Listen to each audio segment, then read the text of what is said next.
Hi hello, എല്ലാവർക്കും സുഖമാണല്ലോ. വിഷുവൊക്കെ വരുമല്ലേ, ഇന്ന് നമുക്ക് ഒരു അടിപൊളി ഇഞ്ചിക്കറി ഉണ്ടാക്കി നോക്കിയാലോ, അതും സദ്യ സ്റ്റൈലിൽ.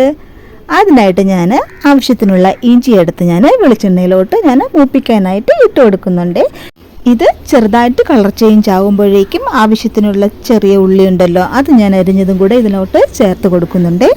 ഇതും ആവശ്യത്തിന് കളർ ചേഞ്ച് ആകുമ്പോഴേക്കും ഒരു പിടി നാളികേരം തിരുമിയത് കൂടി ഞാൻ ഇട്ട് നല്ലതുപോലെ ഒന്ന് വാർത്തെടുക്കുവാണ്. അതിനോടൊപ്പം തന്നെ കുറച്ച് കറിവേപ്പിലയിട്ട് ആവശ്യത്തിനുള്ള കൂട്ടുണ്ടല്ലോ അതുകൂടി ചേർത്ത് നല്ലതുപോലെ ഒന്ന് ഇളക്കി ഒരു മിക്സിയുടെ ജാറിലേക്ക് ഇത് തണുത്തതിന് ശേഷം നല്ലതുപോലെ ഒന്ന് പേസ്റ്റാക്കി എടുക്കേണ്ടതുണ്ട്. അതിനുശേഷം ഇതുണ്ടല്ലോ വീണ്ടും കടുക് വറുക്കാനുള്ള സാധനങ്ങളെല്ലാം ഇട്ട് ഇത് കുറേശ്ശെ അതിനകത്തോട്ടിട്ട് നല്ലതുപോലെ ഒന്ന് യോജിപ്പിച്ച് കൊടുത്തതിന് ശേഷം ആവശ്യത്തിനുള്ള പുളിവെള്ളവും ശർക്കര വെള്ളവും ചേർത്ത് നല്ലതുപോലെ ഇളക്കി അവസാനം നമ്മുടെ കായ്പ്പൊടി ഉണ്ടല്ലോ അതും തൂകിയെടുത്ത് കഴിഞ്ഞാൽ നല്ല അടിപൊളിയായിട്ടുള്ള സദ്യ സ്റ്റൈൽ ഇഞ്ചിക്കറി റെഡി ആയിട്ടുണ്ട്.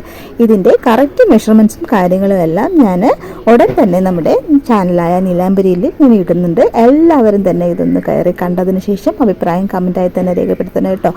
അതുപോലെ തന്നെ എൻ്റെ ചാനൽ സബ്സ്ക്രൈബ് ചെയ്യുകയും കമൻറ്റ് ചെയ്യുകയും ലൈക്ക് ചെയ്യുകയും കൂടെ വേണം കേട്ടോ.